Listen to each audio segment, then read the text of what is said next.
There are so many misplaced mobs that it's heartbreaking sort of thing.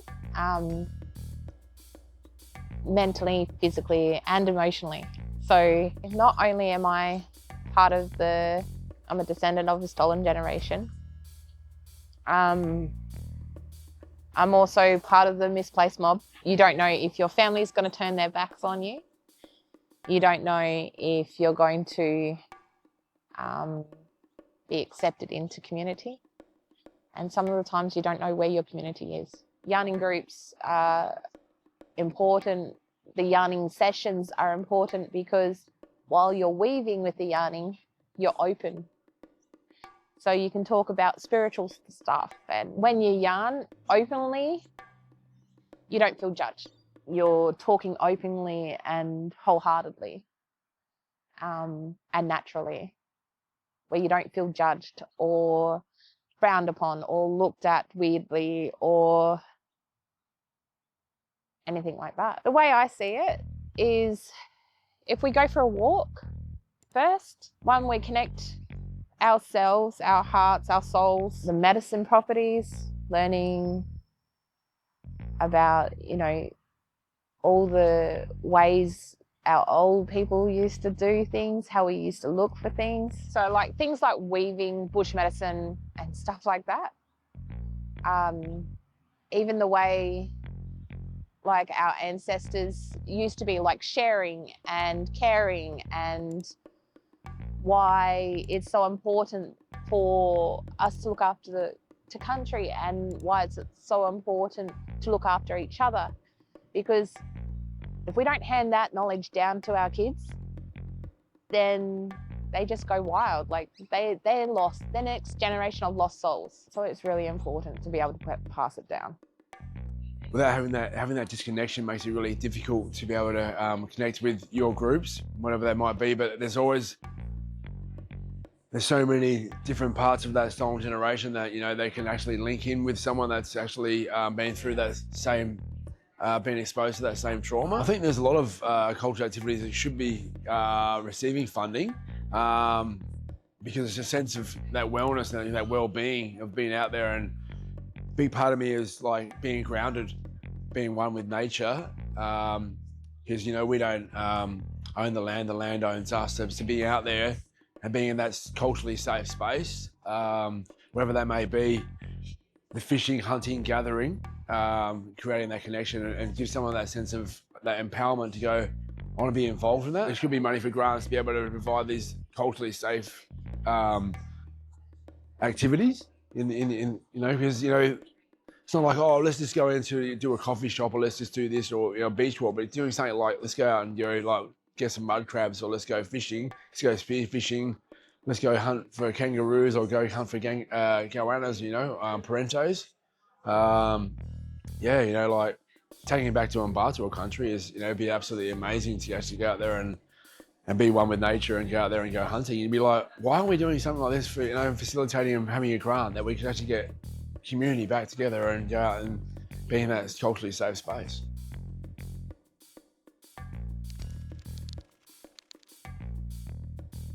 A lot of women, when they come from another country, back home, they have a huge community. It's like a whole village. The village helps you raise your kids. You have your mom, your aunt, your grandmother, you have your cousins. You can call anybody, all the neighbors, usually you know them. And it's like a big community living together when you live in India.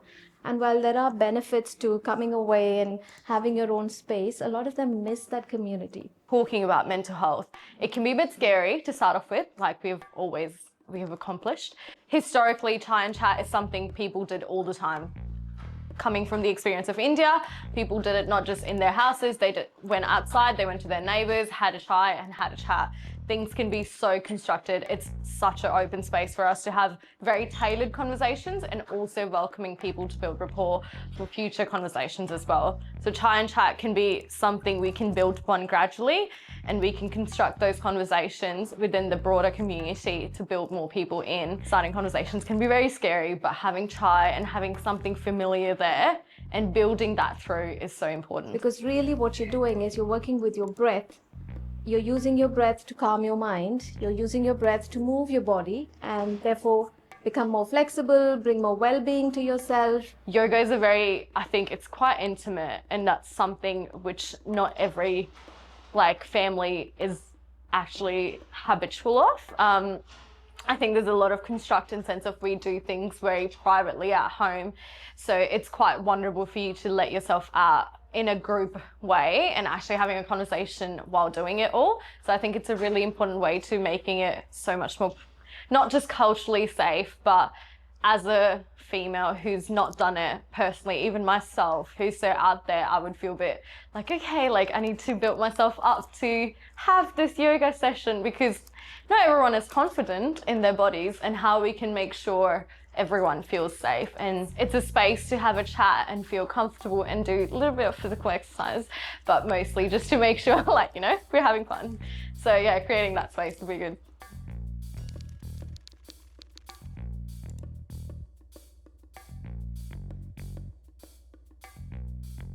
A barrier for carers is that their person needs to be supported when they're at the activity. There was something I wanted to go to, and it was a new thing. I would actually need someone to come with me the first time. So even at carers, you have to come without your person.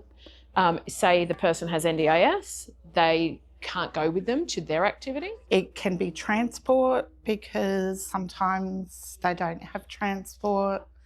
It can be social anxiety, because even as a carer, my anxiety wouldn't allow me to walk into a room full of strangers. So I think it's about addressing the boundaries. So the boundaries of what's going to help carers get to different things. I think it's really important to ask the carers, what is it that you need to be able to get to what it is that we're doing? So whether that's something like this today, whether it's at the community centre, do you want someone to come with you? Do you want, how do you need a lift? Some carers can't get there physically.